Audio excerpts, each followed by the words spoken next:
Ben, what are the main trends at play in these upcoming elections? Give us the background to what is being contested and how are the polls looking for the parties at the moment? Okay, so where to begin? Let's start with the polls before we get to what's up. Right now, the most popular party in the country is on 25% of the vote. That's 4 points below Gordon Brown's defeat in 2010. That's Labour, by the way, but they're also tying with Reform on 25%. Then you've got the Tories floundering in third place on 22%. And then you have the Lib Dems on 13%. One poll puts them on 17%. I sound like a horse racing commentator here because that's what it is. It really is it's a bun fest. It's chaos. It's not what first past the post is made for. Normally that's two political parties, not three, not four. So what that means in general elections is hard to say. If a general election was held now, you'd have Reform winning upwards of 100 seats in Parliament, and then Labour maybe just getting 200 and something. We don't know.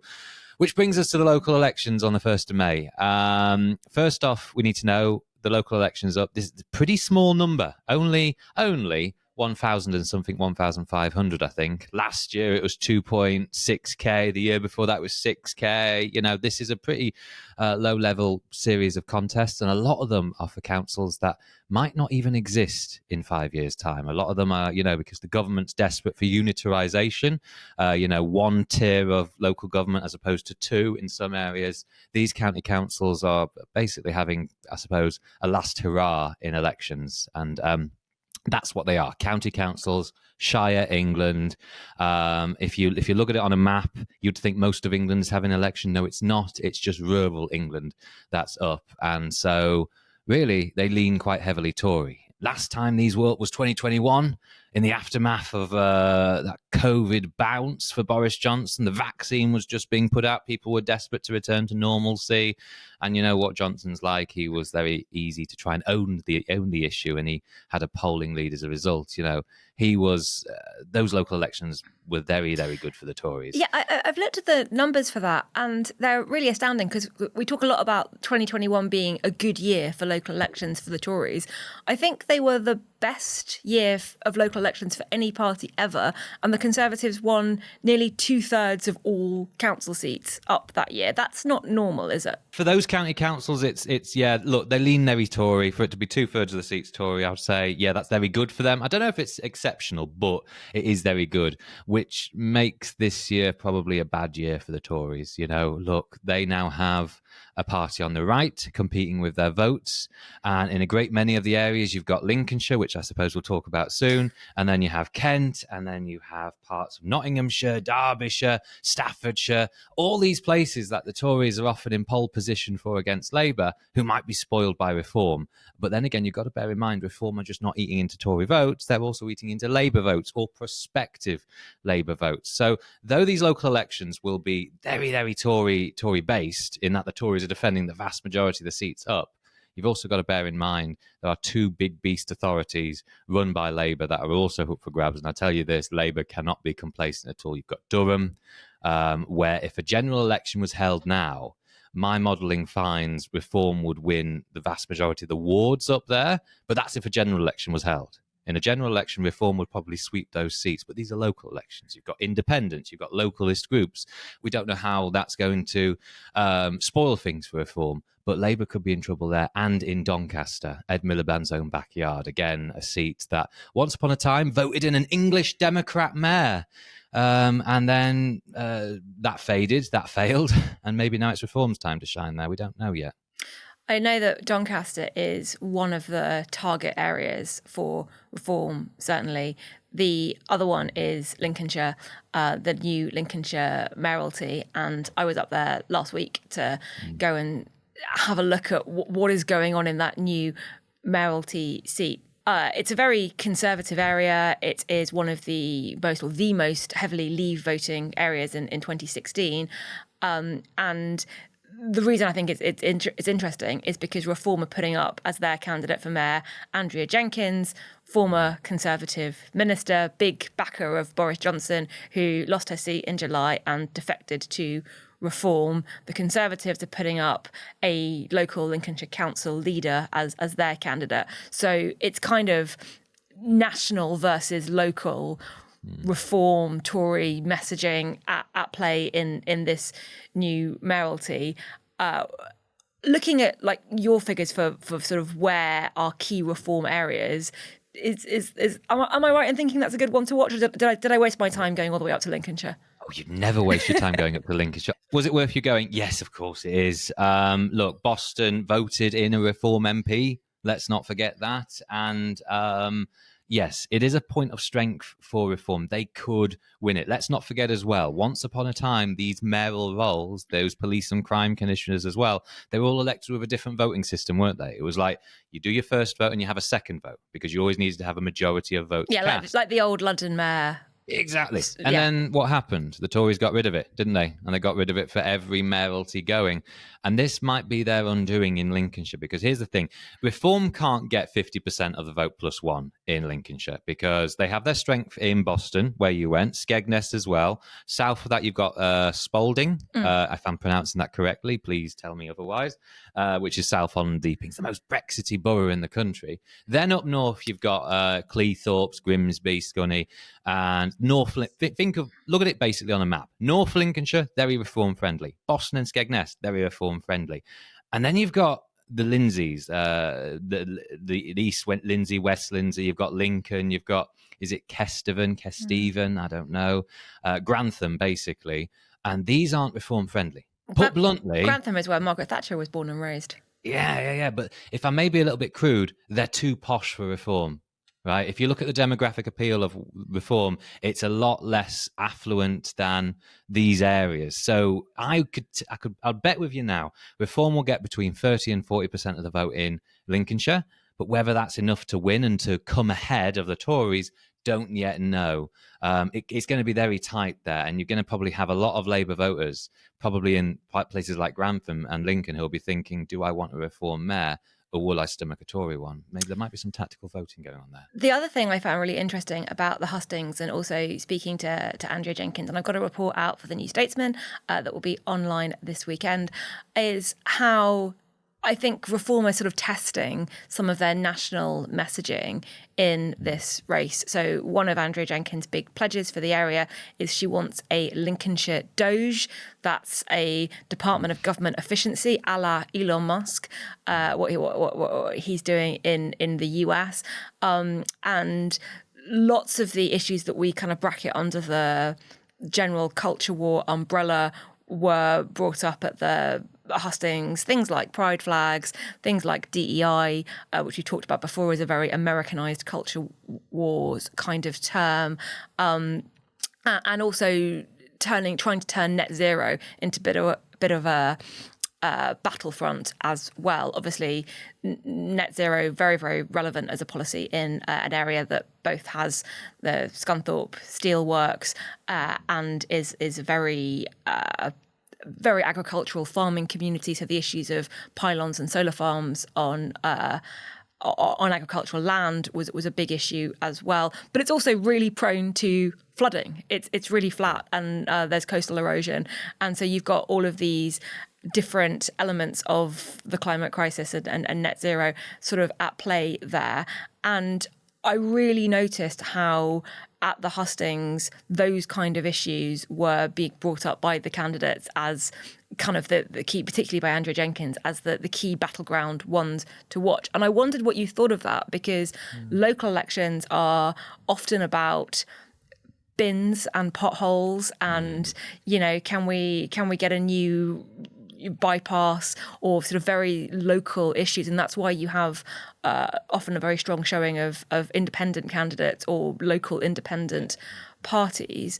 How much do you think Reform's sort of national, quite populist message is going to help them in a suite of elections that are often on a much more sort of granular, localised level? Well, they're not always. UKIP once swept Boston and Skegness back in 2013. And these were they used to vote Labour. They didn't win based on potholes and bins. They won basically on immigration. I remember the UKIP campaign then. It was about 27 million Romanians and Bulgarians coming to your country. That was always on the front of the leaflet. And the other side, it was the local election candidate. Let's be honest, it will be about, when it comes to the powers that are vested in these councillors and mayors and all the rest of it, yes, bins, potholes, waste recycling, parking permits, of course. But most people are voting to deal a blow to the government of the day or endorse them or not. Boris Johnson's vaccine bounce was what gave the Tories such a grand win. Something to bear in mind, though. Okay, so as you say, Jenkins is going on hard on net zero, woke, trying to import basically Elon Musk's and Trump's little culture war to the UK. Will it work? Well, I'm not sure about net zero. I think, by and large, this idea that as a country we can be rallied to turn against wind farms and such like that is a little bit, you're appealing to about a quarter of the country who believe in that kind of stuff.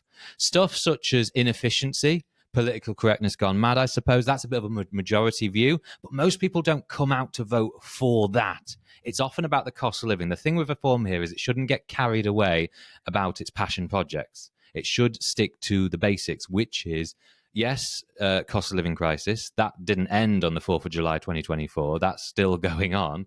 And then you've got to look at steel. So Farage appearing, holding union literature, unison, unite literature, saying save our steel. That's not normal for a figure everyone in Labour is trying to characterise as more Thatcher than Thatcher. It's a little bit normal. So what I think Jenkins has got to do if she wants to win is stick to the basics rather than go on this obsessions with the passion project. Let's turn our attention to the by-election, which is taking place in Runcorn and Hellsby, also on the 1st of May. Very convenient to have that at the same time of the others. The candidates have been selected. Who are we working with? What are the polls predicting? And how is this one likely to go? I mean, this is a Reform versus Labour contest, right, Ben? Yeah, it's a Reform versus Labour. Runcorn and Hellsby, or rather it should be called Runcorn and Frodsham and Hellsby and the Gowie villages and the Sandstone Trail. And it's a bit more complicated than just the way we do our constituency names, but that's by the by. 2/3 of the seat is Runcorn. Runcorn has been voting in Labour councillors by margins of 70% or more in elections gone by. It's on paper that should be a very safe Labour hold, but the thing is, seats, wards where Labour councillors get elected with 70% of the vote, those councillors can sometimes be seen to take those voters for granted. In Runcorn, you knock a door, you ask people, do you know who your councillor is? And most people say, I don't know. I didn't even know I had a councillor. There's that level of apathy in Runcorn, which is absolutely gold dust for Reform. Right. So Reform's not UKIP.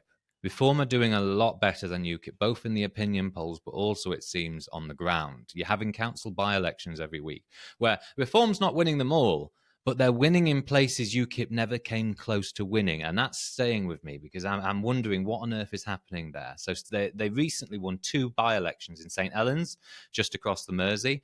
And look, UKIP never did well there. They did very poorly there. And so Reform to do that there, I thought, what's going on? I spoke to some of the people on the ground there, and it seems as though Reform run a very precision-based direct mail campaign. Most of the time you're knocking doors. Hello, how are you? How are you voting? Reform are running a kind of postal vote, direct mail campaign saying you've been forgotten, you've been ignored, we're the only one paying attention to you. Come out, get angry, get organised, vote.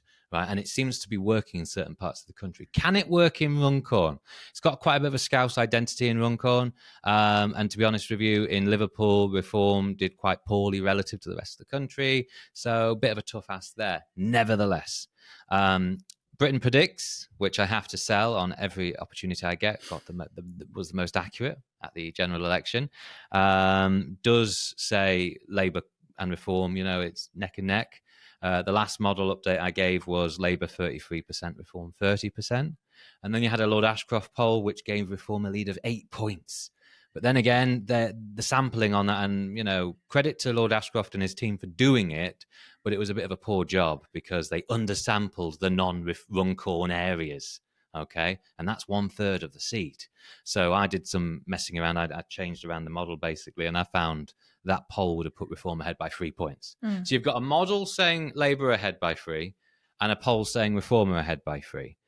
Try and guess what's going to happen there. You can't. It's very, very tough. Well, interestingly, there was that recording of Esther McVeigh, Conservative MP, former Tory minister, who there were some comments from her that were leaked suggesting that the Conservatives should make some kind of pact with Reform in the Runcorn by-election and in places like Runcorn. She was suggesting in exchange for an equivalent pact in southern seats where Reform choose not to stand, or where they kind of run candidates under a Reform Tory banner. Would that make a difference if the Conservatives, I mean, they're not going to do it, but if the Conservatives kind of said, "Oh, let's let Reform have this one"? If there was a Reform Conservative candidate, Reform-Conservative candidate in this election instead of Reform candidate and a Tory candidate, Labour would win it. A unity pact, a sort of unite the right type movement would not work. The appeal of Reform is that it is not of the so-called uni party. The idea that you just need to add the Reform and Tory vote and that equals defeat to Labour is a nonsense, because you've got to bear in mind great many Tory voters don't really want Reform as well. I know of Conservative councillors in my borough, though, who are saying to the Conservative campaign, let's not campaign here, let's give it to Reform, let's wait it out. And then you've got some others saying, no, we're not like that, we're not like the racist reformers, we need to go out and get it. You know, they're quite split in a way. But just to get back to the seat, 1/3 of that seat is not Runcorn, and it's very Tory v Labour, and it's quite Tory leading. We're talking the Sandstone Trail, we're talking Frodsham, we're talking the Gowie villages, which are just a 20-minute walk away from mine. And those places normally lean Tory, but those places know this is Labour versus Reform. And those places are being squeezed by the Labour campaign as, do you want Farage to win in your area? And a lot of these places are saying no, but a lot of these places are now arguing with themselves. Do I go the extra mile to back Labour to beat Farage, to beat Reform? And that, I think, will make or break the Labour campaign in Runcorn and Hellsby. Wow, that's really interesting, and that is sort of an argument against some of the unite the right conversations that are going on. We've got another by-election, not on May the 1st, but likely to happen at some point, which is after the arrest of Dan Norris, formerly the Labour MP, now suspended for North East Somerset, who's also the West of England Metro Mayor. North East Somerset, obviously, with slightly redrawn borders, the seat of Jacob Rees-Mogg, who was kicked out of Parliament in July. Do we think Jacob Rees-Mogg is going to return? Do we think that the Conservatives have a hope in that constituency if there is a by-election, if Dan Norris is forced to stand down as an MP? This is where Labour, I think, needs to perhaps concede a seat to another party. Look, North East Somerset and Hannam has had Labour history in parliamentary elections, but in local elections it doesn't. There's very few Labour councillors elected there, and the opposition to the Tories in that seat in local elections is the Lib Dems. And I put it to you that the reason for the inevitable by-election, if it does come, I suspect will render Labour a third-place party in that kind of seat. I feel as if the better party to beat the Tories there will be the Lib Dems. Could Jacob Rees-Mogg come back? Absolutely. If Labour and the Lib Dems run competing campaigns, I think that one of them might need to stand aside for the other. And I think in an instance like this, it might need to be Labour that stands aside. Well, I'm so pleased you mentioned the Lib Dems, because we've talked a lot about Reform's chances in these local elections, but local elections are also a massive opportunity for the Liberal Democrats and also for the Greens. I know that we've spoken before about some of the elections being delayed and how there not being quite as many opportunities as there would normally be, because some of them, those merged councils, those devolution plans mean that they're going to be delayed. But can you just give us an overview of what we should be looking at in terms of Lib Dem and Green opportunities? Well, half of the home counties have been cancelled, as you know, which Farage has said is his best territory going. I don't think that's the case. For the Lib Dems, yes, you've got. Just to reiterate, 2021, this was the Boris Johnson bounce, so almost all of these areas voted in the Conservatives. But you've got Devon, you've got Cornwall, you've got Hertfordshire. You've got a lot of these places where the Lib Dems swept in the general election of last year. And it would be inevitable that if the Lib Dems want to be holding on to these areas, particularly in Oxfordshire, that they need to be showing it with county council gains. And if they're not, then it's fair to say that the blue wall has come home to the Conservatives. But I don't think that's going to happen. Although, just bear this in mind, something to put a spanner in the works here. We have council by-elections every week. And I keep an eye on them every single week, and I've been doing that since 2013, which is why somehow I'm not balding yet without stress. And the Tories over the past few months, they're not falling as far and as fast as perhaps the polls and models suggesting. They're holding their own in council by-elections. Now, that could just be because they're putting in an oversized amount of resources, because you can in a by-election, or the polls might be missing something. And that's the shame about declaring yourself as a Tory is so great that there is a shy Tory effect again. I'm not sure about that, but just something to bear in mind. So yeah, the blue wall, so-called, Oxfordshire, Devon, Cornwall, Wiltshire, and so on and so forth, definitely one to watch to see if the shy Tory factor still exists, as the council by-elections suggest. This is also it's the first big set of elections for Keir Starmer as Prime Minister. It's the first big set of elections for Kemi Badenoch as Conservative leader. And it's the first big test as well of reform, with Nigel Farage back as leader and as an MP in Parliament. How much of an impact do you think these are going to have on those leaders' prospects? For local elections, I don't think so. I think it's the Runcorn and Hellsby by-election. I think a Reform win in frankly, Cheshire and Merseyside, in territory in which the far right never won council seats in, UKIP never came close in, and so on and so forth. I think if Reform win that tells you for the next 4 years, 100 plus Labour seats in the North and the Midlands are under threat by Reform, and you'll have a lot of Labour MPs panicking, veering to the right, saying we need to do something else on immigration. We can't just, saying we're stopping the boats, etc., etc. We have to be a bit tougher than that. I think a Reform win there changes quite a lot of things and how we approach politics for the next 4 years. A Labour hold, a comfortable one, creates a little crisis for Nigel Farage. It reopens the Rupert Lowe saga. How much of an effect that had, if anything, I don't think so personally. I think the local elections, to reiterate, a lot of these are for county councils that might not exist in 5 years' time. And I think what they will be, in the case of the Tories versus the Lib Dems, a repeat of the general election.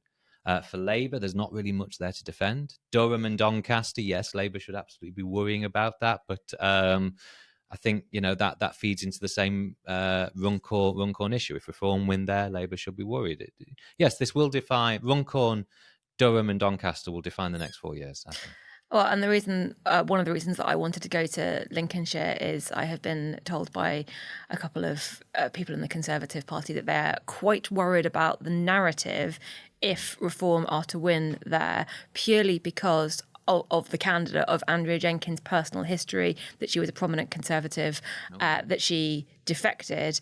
And there are worries that if she can defect to Reform and win for Reform in an area like Lincolnshire, will that send a message to Conservative MPs, Conservatives who lost their seats, other prominent Tories, that the Conservatives are a sinking ship and that this trajectory is a viable one? So there is a signalling element of that race as well that I think is interesting for looking at what happens to the Tories under Kemi Badenoch. But I don't think it's going to be the local elections. Even a very poor result for the Conservatives, I don't think that is going to be the thing that causes another round of leadership attacks on the Conservative Party. I think Badenoch is probably safe at this point. Maybe there'll be other points later in the year or next year. Would you agree with that? Well, she's being a bit of a non-entity right now. You ask people who would you prefer as Prime Minister. You had a YouGov poll. Keir Starmer 21%, Nigel Farage 16%, Kemi Badenoch not 15%, not 14%, no 5%. Rock bottom there. She's not really making much of an impact. And I think the local elections will either confirm it or deny it, but I suspect they'll just confirm it. So really nothing changes there, I suppose. But per your point, if Andrea Jenkyns wins in Lincolnshire, that would say to a lot of Tory MPs, maybe it's time I jump ship as well. Would I be comfortable in a reform Nigel Farage type outfit? Already, about 100 councillors have defected from, I think, the Conservatives to Reform, which is much more than ever happened under UKIP. And I think councillors know more the changing winds more so than MPs do, more so than we who speak here. And I just think it speaks to this fact. Yes, a lot of people think Reform can win in their area. A lot of people can, but let's just bear in mind, anyone can win now. The most popular party is on 25%.